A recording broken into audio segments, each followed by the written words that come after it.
다 하면 또 정장로님이 싫어하실까봐 제가 또 눈치껏 또 요약해서 하겠습니다.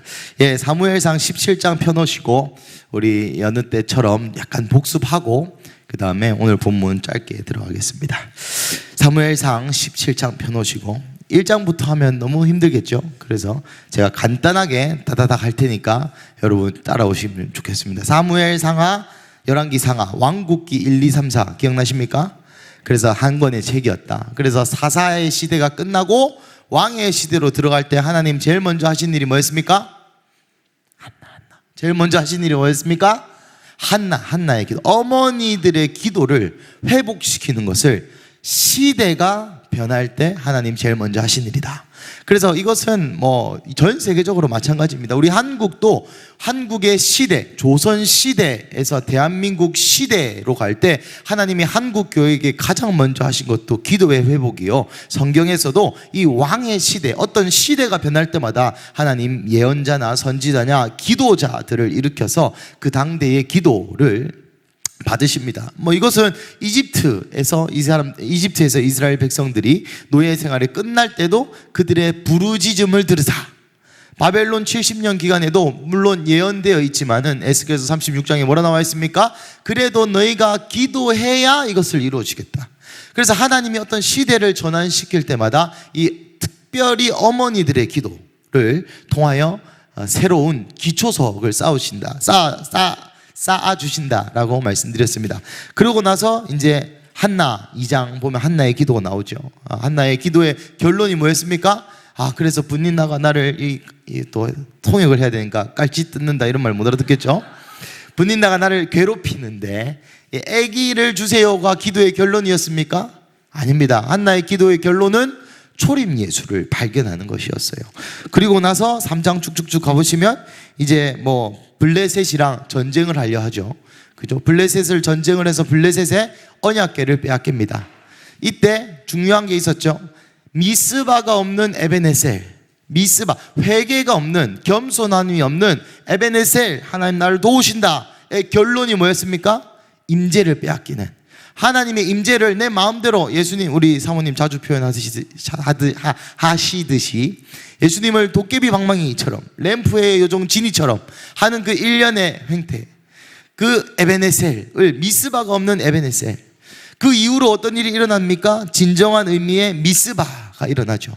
언약궤가 돌아오게 되고, 그리고 7장에서 기앗 여아림 기억납니까? 기앗 여아림 뭐였습니까? 작은 숲들의 도시, 큰숲교회, 우리의 사명, 하나님 다시 오실 그때, 예수 다시 오실 그때까지 하나님의 임재를 보관하는 사명이 우리 교회의 사명이다. 아멘, 할렐루야. 그리고 나서 8장 9장 이제 왕을 요구하죠. 사람들이 왕을 요구하고 이제 사울로 왕을 뽑히고, 그러고 나서 쭉 빨리빨리 넘어가겠습니다. 이제 아말렉이 쳐들어오죠. 아말렉이 쳐들어와서 싸워서 이기고, 그죠? 기억이 남십니까? 점점 제가 러프하게만 하겠습니다. 그리고 나서 이제 사무엘이 마지막 이야기를 하는데 뭐라 얘기합니까? 끝까지 말씀 안에 거해라. 내가 너희를 위하여 기도를 쉬는 죄를 범하지 않겠다. 내가 이 다음 세대에게 신앙을 전수하는 이 일, 그래서 3가지로 돌아다니면서 가르쳤다 했죠. 길갈과 미스바와 베델, 회개와 언약과 예배를 이스라엘 백성에게 계속해서 심어둡니다. 우리는 회개의 민족이다, 우리는 언약의 민족이다, 우리는 예배의 민족이다. 그러고 나서 뭐 사울하고 14장부터 좀 자세히 볼 것은, 요나단이 2대 3만 6천 하러 갔다 했죠. 여호와의 구원하심은 숫자에 있지 않다. 그래서 자기 무기 드는 자와 함께 죽으러 가자. 그래서 전쟁에 승리하고, 그 다음 그 전쟁에 승리한 이후에 또 사울이 분위기 잘 타가지고 이제 아각 사람, 아말렉 족속을 다시 한번 때리는데, 여기서 문제가 일어납니다. 어떤 문제가 일어납니까? 존귀한 것은 안 태우고, 천한 것만, 존귀한 것은 태우고, 죄송합니다. 존귀한 것은 안 태우고, 뭡니까? 갑자기 단어가 안 나네. 그죠? 그러니까 비싼 거는 공쳐놓고, 안 비싼 것만 다 태웠다. 하나님 다 태우라 했는데, 하나님이 하나도 남김없이 처음부터 끝까지 싹 다 태우라 했는데 안 태우죠. 그죠? 그게 아말렉의 영이라 했습니다. 내 안에 이 약한 본성, 이 이스라엘 백성의 후미를 때리는 내 안의 연약함을 찔러가지고 하나님 나라에, 하나님 사명에 서지 못하게 하는 영이 아말렉의 영의 중심이다 라고 얘기했습니다. 그러고 나서 하나님이 사울을 버리십니다. 그죠? 첫 전쟁 때, 이제 왕으로 되고 나서 첫 전쟁 때 사울이 뭐합니까? 예배를 하라고 7일 동안 기다리라 했는데 안 기다리죠. 그 일로 통하여 사울이 버려둠을 당합니다. 그리고 나서 저번 달이죠. 제가 한 달 전에 했더라고요. 그리고 저번 달 본문, 이제 하나님이 사울을 버리시고 사무엘을 통하여 다윗에게 기름을 부으십니다. 요까지 이해가 되셨습니까? 그러고 나서 오늘 본문은 사실 설교 안 해도 됩니다. 그 유명한, 저희 아들도 아는 어떤 본문입니까? 골리앗 때려잡는 본문이에요. 골리앗 때려잡는 본문. 그래서 이 골리앗 때려잡는 본문을 뭐 어떻게 골리앗이 이랬더라, 이렇게 해가지고 뭐 맞박 맞아서 죽었더라, 이런 관점보다는 이 사무엘상의 문맥에 이 사건이 어떤 의의를 가지는가에 대해서 좀 초점 맞춰서 설교하고자 합니다. 우리 12절부터 16절까지 읽지 않겠습니다. 이거 다 읽으면 오늘 못 갈 것 같아가지고 12절부터 16절까지 보시면, 그래서 다윗이 이 형님들 전쟁할 때 밥 갖다 주러 왔다 갔다 하고, 또 그 전에 사울 한 개씩 읽읍시다. 17장 15절 한번 읽어보겠습니다. 17장 15절 시작. 다윗은 사울에게로 왕래하며 베들레헴에서 그의 아버지 양을 칠 때 16절도 읽겠습니다. 시작. 그 블레셋 사람이 40일을 조석으로 나와서 몸을 나타내었더라. 예, 다윗은 사울에게로 왕래하여, 왜 사울에게 왔다 갔다 했습니까? 저번 달 본문에 사울이 악신이 들렸죠. 말하자면 공황장애 비슷한 게 걸리는 겁니다. 그랬는데 다윗이 수금 탈 때마다 그 악령이 떠나가고 공황장애가 떠나가는 그런 역사, 그죠? 그리고 나서 그 블레셋 사람이 40일을 조석으로 나와서 몸을 나타내었다. 이 블레셋 사람이 누굽니까? 골리앗. 골리앗이 40일 동안 하나님을 모욕한 거예요. 40일 동안. 이때 다윗이 못 봤었나 봅니다. 그 다음 본문에 보시면 어쩌다 이 치즈 10덩이랑 갖다 주러 형님들한테 갔는데 다윗이 그 골리앗이 모욕하는 소리를 들어버리고 이 속된 말로 빡친 거죠. 화가 난 겁니다. 너무 열이 받은 거예요. 그런데 여기서 잘 보아야 할 초점이 있습니다. 오늘 본문 28절 한번 읽어보겠습니다. 28절 시작. 큰형 엘리압이 다윗이 사람들에게 하는 말을 들은지라 그가 다윗에게 노를 바라여 이르되 내가 어찌하여 이리로 내려왔느냐, 들에 있는 양들을 누구에게 맡겼느냐, 너는 내 교만과 내 마음의 완악함을 아노니 내가 전쟁을 구경하러 왔도다. 우리 33절 이어서 읽어보겠습니다. 시작. 사울이 다윗에게 이르되 내가 가서 저 블레셋 사람과 싸울 수 없으리니 너는 소년이요 그는 어려서부터 용사임이니라. 아멘. 여러분, 다윗이 그래서 거룩한 분노로 인하여 영적인 돌파, 골리앗을 때려 죽이는 이 기적 앞에 가장 걸림돌이 되는 것은 자기의 형과 사울이었습니다. 다윗이 골리앗을 때려 죽이기 전에 가장 걸림돌이었던 건 자기의 믿음 없음도 아니요, 다윗이 싸움을 못했던 것도 아니요, 전략이 없었던 것도 아니요, 이 큰형 엘리압과 사울의 말이었습니다. 여러분, 잠시 복습하자면 블레셋의 특징이 뭐라 했습니까? 제가 두 가지로 설명드렸는데, 블레셋의 특징 첫 번째 뭐였습니까? 기억이 안 나시죠? 할렐루야. 그래서 제가 계속 설교를 할 수 있는 좋은 은혜가, 너무 다 기억하시면 제가 할 말이 없죠. 블레셋의 첫 번째 특징 따라해봅시다. 하나님의 임재를 빼앗는다.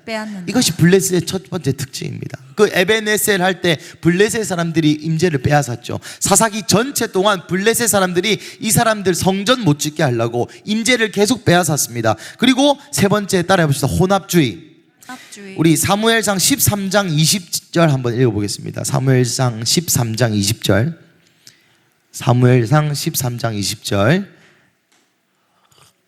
시작. 온 이스라엘 사람들이 각기 보습이나 삽이나 도끼나 괭이를 버리려면 블레셋 사람들에게서 내려갔었는데, 예, 여기 놔둬주시고, 보습이나 삽이나 도끼나 괭이를 버리려면 블레셋 사람들에게로 내려갔다. 내려가서 뭐 했겠습니까? 뭐 블레셋 사람들이 호구입니까? 아니죠. 야, 내 이 칼 버리러 왔는데, 이거 낫 버리러 왔는데, 그러면 와서 우리 신한테 예배해. 그러면 내가 버려줄게. 마치 현대 사회에 똑같습니다. 와서 일해. 그러면 돈 줄게. 와서 이거 해. 그러면 어떻게 해줄게. 와서 저거 해. 그러면 어떻게 해줄게. 마치 이 사람들의 필요를 채워주는 척 하면서 사실 무엇을 하는 것입니까? 블레셋의 신에게 절하게 만드는 것입니다. 이것이 혼합주의죠. 그래서 사람들이 뭐라고 합니까? 그럴 수 있지. 먹고 살려면 보습과 삽과 도끼와 갱이가 필요하잖아. 먹고 살려면 나가서 돈 벌어야 되잖아. 먹고 살려면 주일도 빼먹고, 먹고 살려면 이것도 해야 되고 저것도 해야 되고 그것도 해야 되고, 요즘 세상 사람 다 그렇게 하잖아 라는 일련의 이야기들이 바로 이 블레셋의 가장 큰 특징입니다. 그러면서 블레셋의 신 다곤, 아스타로, 바알세부, 뭐 많이 들어본 신이죠. 그러니까 블레셋 기타 잡신들에게 가서 절하고 돈 받고, 절하고 편안함을 누리고, 그것이 블레셋의 영, 블레셋이 하는 역할입니다. 그렇다면 오늘 본문의 이 엘리압과 사울의 이 말은 하나님의 말이겠습니까? 블레셋의 말이겠습니까? 블레셋의 말인 것이죠. 야, 다윗아, 네가 분노하고, 우리도 다 열받는다, 우리도 하나님 언약 백성이다, 근데 어떻게 할 수 없지 않느냐. 여러분, 이것이 다윗과 골리앗 얘기의 핵심입니다. 다윗과 골리앗은 다윗이 놀라운 물맷돌 실력으로 하나님의 능력을 인해서 골리앗의 맞박을 깨어서 승리한 게 주된 포인트가 아니고, 블레셋과 어떻게 아비 세대들이 혼합하였으며 또 그 블레셋을 깨기 위해서 어떻게 다음 세대들이 했는가라는 초점으로 보셔야 한다는 것이죠. 사랑하는 가족 여러분, 우리의 다음 세대들에게 우리도 이런 말을 하진 않는지요? 네가 네 마음의 교만함과 완악함을 아노니 내가 전쟁을 구경하러 왔다. 너는 소년이다. 그는 어려서부터 용사다. 이게 성경에서 나온 말이지만 이 비움새의 선생님으로서 저도 우리 아이들을 제한하는 이야기를 얼마나 많이 하는지요. 그런 거 있지 않습니까? 뭐 애기들이 와가지고, 아, 선생님 저 잘났죠, 선생님 제가 이거 만들었어요, 선생님 저 이거는, 그래 뭐 잘했다, 최고. 그렇지만 제 마음 한켠에, 그래 얘가 나라를 구할 수 있고, 이 아이가 골리앗의 머리를 깰 수 있고, 이 아이의 기도로 지금 한국의 이 상황이 변화할 수 있고, 이 아이의 기도 한 번으로 부산에 부흥이 올 수 있다는 거, 죄송하지만 안 믿겨집니다. 이것이 아비 세대가 끊어내야 할 블레셋의 영이라는 것입니다.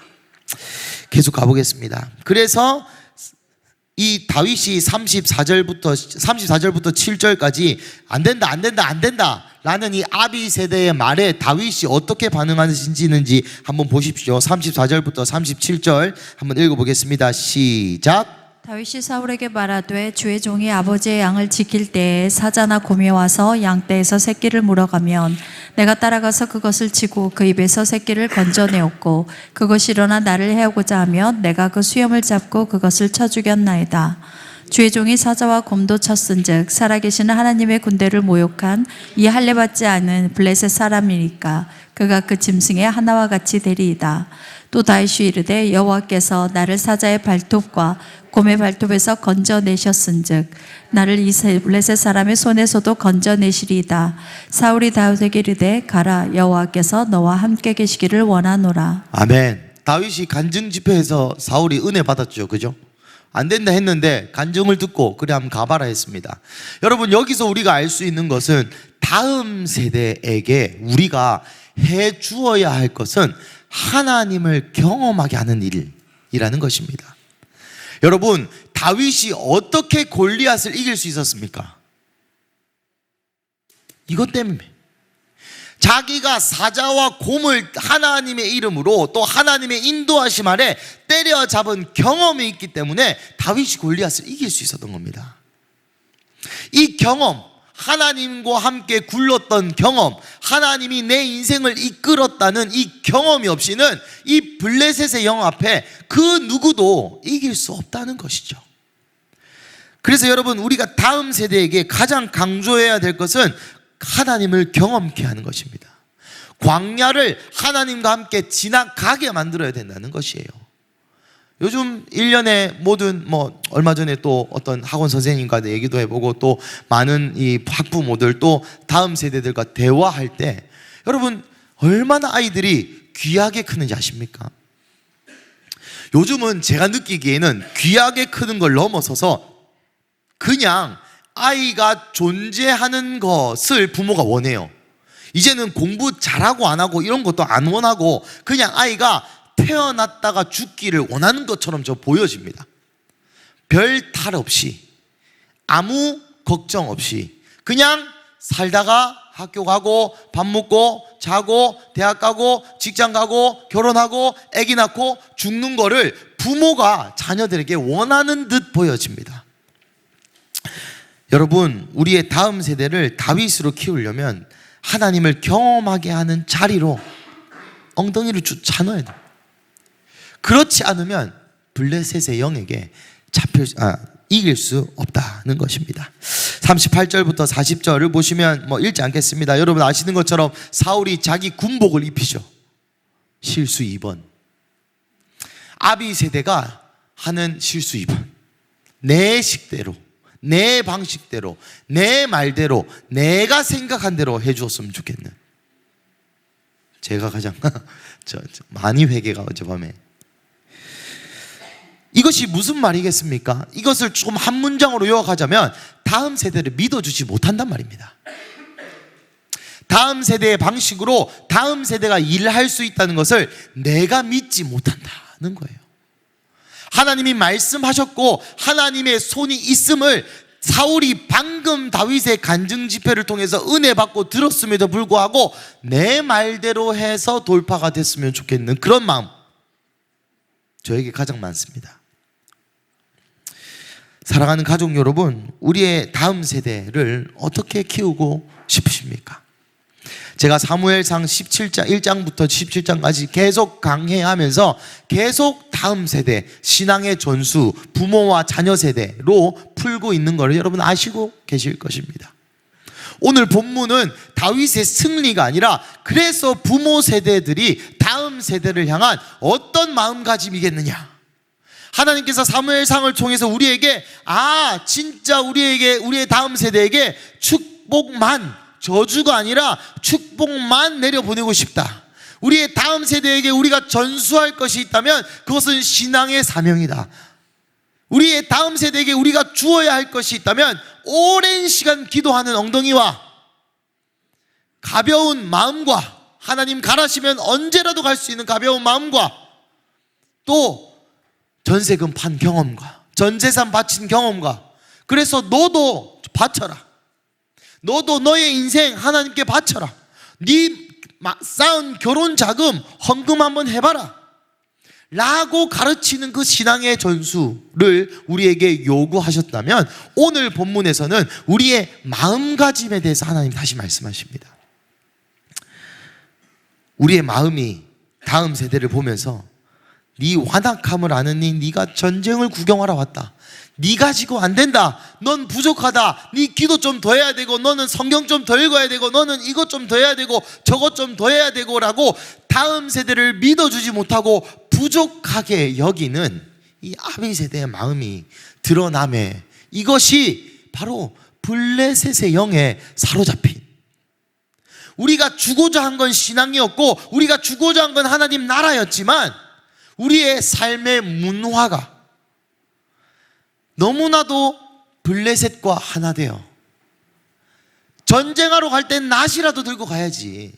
전쟁하러 갈 때 칼이라도 들고 가야지. 네가 하나님 나라 일하려면 돈을 벌 수 있는 능력 정도는 있어야지. 네가 큰 사람이 되어서 높은 좋은 대학을 가가지고 많은 사람에게 영향을 끼치는 사람이 되어야지. 그것이 하나님 원하시는 것이다 라고 잘못 가르치고 있는 저의 마음이 너무나도 드러나는 것이죠. 사랑하는 가족 여러분, 정말 죄송하고 정말 회개하는 것은 비움새 학생들을 향한 제 마음이 일부 이랬습니다.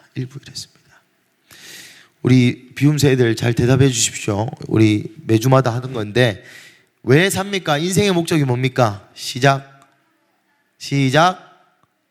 까먹었나? 다시 시작 크게 해줘. 시작. 부산의 부흥 까먹었습니까? 다시 시작. 북한 복음 통일 또 한중일의 연합. 그래 박주환이 왜 안 하노? 빨리 크게 해라. 다시 시작. 그죠? 복음 통일. 죄송합니다. 예. 이스라엘의 회복. 예수님 다시 오시면. 이 5개를 다 외웠다고 생각했는데 갑자기 시켜서 놀래서 못한 거지. 예, 이것을 가르칩니다. 이거 하라, 이거 해라. 이것이 너의 사명이다 라고 제가 말하고 가르치지만 저의 마음 한켠에는 어떤 마음이 있냐면 이것들 갖고 되겠나? 라는 마음. 조금 더 영적이었으면 좋겠고 조금 더 돌파했으면 좋겠고, 물론 부모로서 그런 마음 가질 수 있습니다. 그런 얘기를 하는 것이 아니라 내 한켠에 이 아이들에게 있는 여호와 하나님을 신뢰하지 못하는 마음이 있다라는 것이죠. 내가 맞다, 내가 옳다, 내가 하는 얘기가 다 맞다. 저 그런 말 진짜 자주 하거든요. 그러한 조명하심이 있습니다. 사랑하는 우리 큰수배 아비 어미 여러분, 우리는 우리의 군복, 우리의 습관, 우리의 문화, 우리의 생각, 우리가 보고 배운 것들을 다음 세대에게 하나님의 나라의 문화인 줄 착각하고 혹 전수하고 계시지 않습니까? 41절부터 54절까지는 유명한 본문이죠. 다윗이 말 그대로 골리앗을 죽이는 장면입니다. 그런데 한 절만 좀 읽길 원합니다. 47절 한번 읽어보겠습니다. 유명한 말씀이죠. 47절 시작. 또 여호와의 구원하심이 칼과 창에 있지 아니함을 이 무리에게 알게 하리라. 전쟁은 여호와께 속한 것인즉 그가 너희를 우리 손에 넘기시리라. 아멘. 여러분 이 말 어디서 많이 들어봤지 않습니까? 한 번 더 다시 읽어보겠습니다. 시작. 또 여호와의 구원하심이 칼과 창에 있지 아니함을 이 무리에게 알게 하리라. 전쟁은 여호와께 속한 것인즉 그가 너희를 우리 손에 넘기시리라. 여러분 이 말씀 어디 익숙하지 않습니까? 어딘가?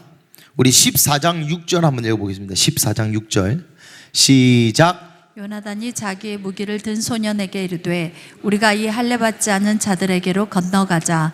여호와께서 우리를 위하여 일하실까 하노라. 여호와의 구원은 사람이 많고 적음에 달리지 아니하였느니라. 아멘. 그럼 유명한 말씀이 있죠. 끼리끼리 논다고. 요나단도 하나님의 구원하심은 사람의 수에 달려있지 않다. 다윗도 하나님의 구원하심이 칼과 창에 있지 않고 전쟁이 여호와에게 속한 것을 알려주실 것이다. 여러분 이거 골리앗이랑 싸우기 전에 한 말입니다. 골리앗이랑 싸우기 전에 다윗이 한 말이라고요. 요나단도 2대 3만 6천 하러 가기 전에 한 말입니다. 그러한 다음 세대,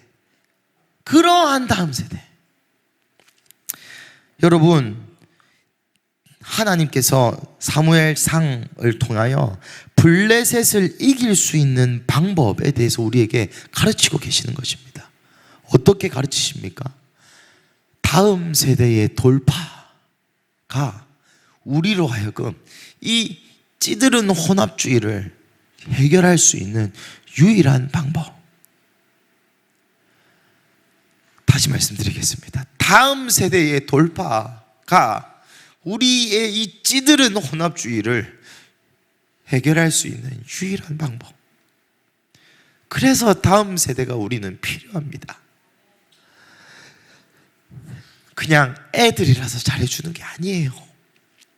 그냥 아이들이라서 우리의 미래라서 투자하는 게 아닙니다. 여러분 제가 나이가 35밖에 안 됐지만 시간이 갈수록 내 안에 하나님적이지 않은 것이 너무나 많은 것을 느껴요. 제 아들을 교육하는 방식에서부터 예배의 삶을 가르치는 것부터 제 안에 하나님 방식이 아닌 게 너무나 많음을. 그런데 여러분 35 먹은 저도 안 고쳐집니다.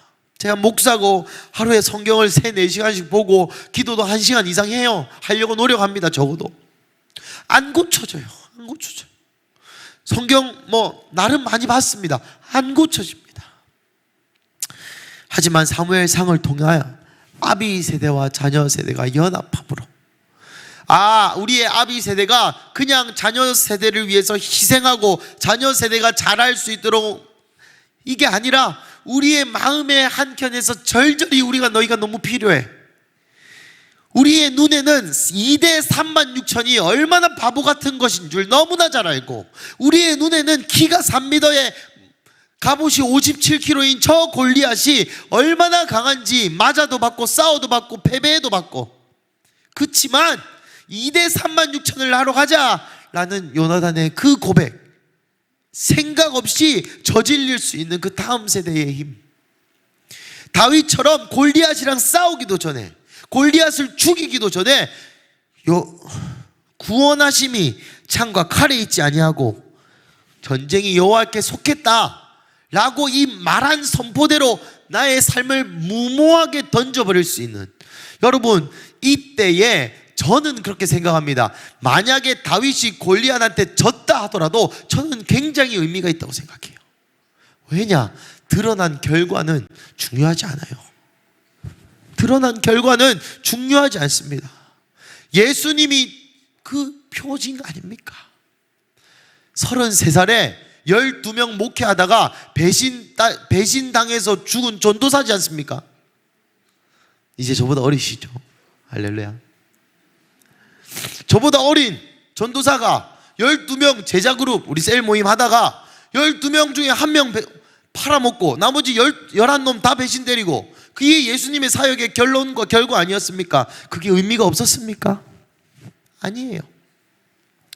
사랑하는 가족 여러분, 우리의 다음 세대에게 이러한 자 되기를 우리는 기도해야 할 것입니다. 오늘 본문은 아니지만 우리 시편 110편, 우리 저번 주에 청년 예배에서 나눴던 본문인데 이것만 나누고 함께 기도하고 예배하겠습니다. 시편 110편 3절 4절입니다. 우리 많은 분들이 계셨던 걸로 아는데 한번 다시 읽어보겠습니다. 시작. 주의 권능의 날에 우리 백성이 거룩한 옷을 입고 즐거이 헌신하니 새벽 이슬 같은 주의 청년들이 주께 나오는도다. 여호와는 맹세하고 변하지 아니하시리라. 이르시기를 너희는 멜기세덱의 서열을 따라 영원한 제사장이라 하셨도다. 아멘. 주의 권능의 날에 주의 백성이 하다르와 가두시를 하고, 거룩한 정렬입니다. 거룩으로 정렬되고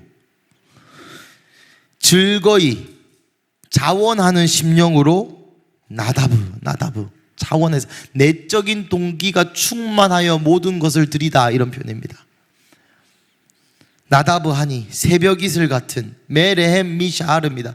메레헴 그러니까 아침의 공간에서 자궁으로부터 나온 얄두루 13세 미만의 청소년입니다. 성인식 전 청소년들, 그들이 주님 앞에 나와요. 주님 오실 그날에 그 사람들에게 하나님 이렇게 말씀하십니다. 여호와는 맹세하고 변하지 아니하시니 이르시기를 너는 멜기세덱의 서열을 따라 영원한 제사장이다. 여러분, 이것이 마지막 때에 이 생각 없이 앉아있어 보이는 아이들의 미래입니다. 새벽 이슬과 같은 새벽 이슬이 아니죠. 아침의 나라의 자궁에서부터 오는 스스로를 구별되어 헌신한 거룩한 정렬한 아이들, 그 아이들이 멜기세덱 의의 왕, 이방인이요 대제사장이요 왕의 역할을 다 감당했던 사람이 멜기세덱입니다. 이 멜기세덱에 따른 반차를 따르는 영원한 제사장, 그 대제사장들. 근데 하지만 여러분 믿으십니까? 우리도 안 믿는데 어떻게 아이들이 스스로 내가 멜기세덱의 반차를 따르는 대제사장이겠다. 여러분, 윤희를 낳고 주님이 저에게 계속 시키시는 기도가 이 기도입니다. 하나님, 윤희가 선교사 간다 할 때 말리지 않는 부모가 되게 해 주십시오. 윤희가 까딱해서 순교한다고 할 때 내가 말리지 않는 부모가 되게 하여 주십시오. 예배팀 나오시고 우리 함께 기도하겠습니다. 사랑하는 가족 여러분, 오늘 다윗과 골리앗의 본문 가운데에 많은 영광이 있습니다.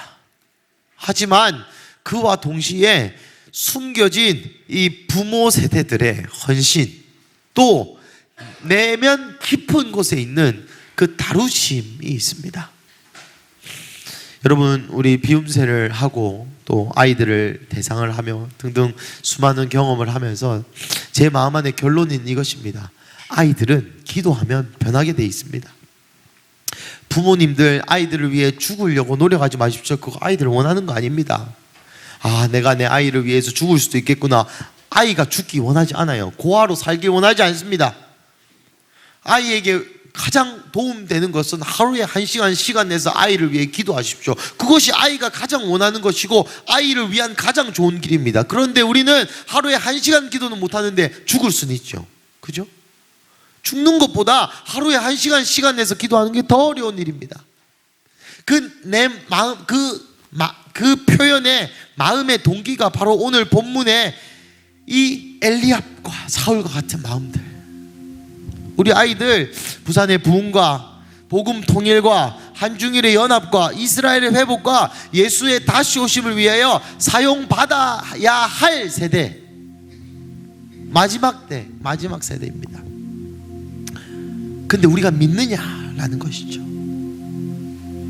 우리가 믿느냐라는 것입니다. 우리가 이 아이들을 모자래 보이고 물맷돌 갖고 싸운다고 나의 패배한 경험들과 나의 두려움이 되물림되지 않도록, 왜 그래야만 합니까? 우리가 이 아이들을 통하여 우리 마음 안에 있었던 그 혼합주의를 하나님과 세상 사이에 줄달리게 하는 이 고쳐지지 않는 고질병이 우리 아이들의 담대한 믿음의 선포와 26,000 하러 가자 라고 하는 요나단의 결단과 다윗의 골리앗을 죽이기 전에 이 담대했던 믿음의 선포를 통하여 우리가 구원받게 되는 것입니다. 여러분, 다윗이 골리앗을 죽인 이후로 골리앗의 칼을 빼어서 골리앗의 목을 베입니다. 하나님이 블레셋과의 완전한 단절을 선포하신 거예요. 다음 세대를 통하여, 13세 아이를 통하여. 그런데 우리가 그거를 믿느냐는 것입니다. 사랑하는 가족 여러분, 이 시간 겸손하게 요청드리는 것은 우리 아이들 믿어주시고 또 기도해 주십시오. 우리 교회 다음 세대를 위해 헌신하는 교회 맞습니다. 많은 돈을 투자하고 많은 기도를 해주신 거 맞아요. 그렇지만 하나님께서 우리에게 이제는 다른 차원의 말, 다른 차원의 돌파, 다른 차원의 믿음을 요구하십니다. 그래야만 우리에게 희망이 있습니다. 다윗이 만약에 일어서지 않아서 골리앗을 죽이지 못했다면 다시 한번 이스라엘 백성은 사사기로 회개하는 것이에요. 영광이 없었던 그때로, 블레셋에게 수탈당한 그때로, 임재를 빼앗긴 그때로. 사랑하는 가족 여러분, 우리 아이들 멜기세덱의 반차를 따르는 제사장과 같은 아이들입니다. 근데 죄송하지만 저부터 잘 못 믿어주는 이 시간 함께 기도하십시다. 이 시간 함께 기도하실 때 이렇게 기도하셨으면 좋겠습니다. 하나님, 다시 한번 우리의 마음에 겸손함을 허락하여 주시옵소서. 우리 아이들에게 나의 패배, 나의 경험, 나의 인생을 물려주는 것이 아니라 하나님의 말씀, 하나님의 비전, 이 마지막 때를 향한 예수 그리스도의 다시 오심을 준비해야 하는 이 비전을 심어주게 하여 주시옵소서. 하나님, 다시 한번 나의 믿음 없음을 용서하여 주시고, 하나님, 나의 믿음의 한계 때문에 우리 아이들이 그 멜기세덱의 반차를 따르는 제사장과 같은 사명을 감당하지 못하는 일이 없도록 주여 우리의 마음을 겸손케 하여 주시고, 하나님 다시 한번 우리가 진정한 부모로서 하나님을 100% 반영하는 부모 되게 하여 달라고 우리 함께 주여 부르짖고 기도하시겠습니다. 기도하겠습니다. 주여,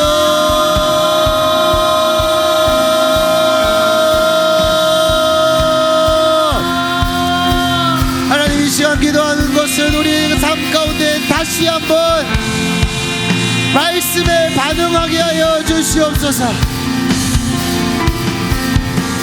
하나님 다시 한번 우리의 삶 가운데 우리 다음 세대를 믿지 못하는 교만을 용서하여 주시옵고,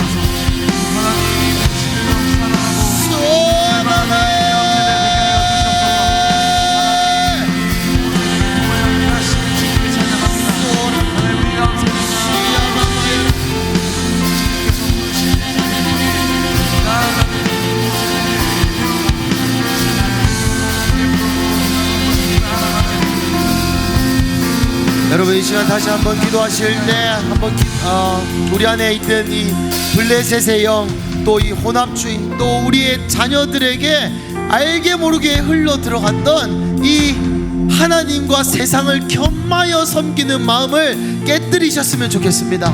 여러분 그거 하셔야 다음 세대가 살아나는 것입니다. 여러분 그거 하셔야 부산의 다음 세대가 살아나고, 그거 하셔야 우리의 청소년부와 어린이부와 영아부와 유아부에 흘러가는 것을 막는 부모가 되어 주시기를 간절히 요청드립니다. 왜냐하면 그리할 때에 우리 다음 세대의 믿음을 통하여 우리가 구원받게 되는 것이에요. 이 시간 다시 한번 주여 부르짖고 기도하실 때, 주님 내 안에 있는 이 혼합주의, 내 안에 있는 하나님의 임재가 없이도 인생을 잘 살아가는 내 현실, 주여 회개하오니 다시 한번 우리를 성결케 하여 주시옵소서라고 우리 주여 부르짖고 기도하시겠습니다. 주여,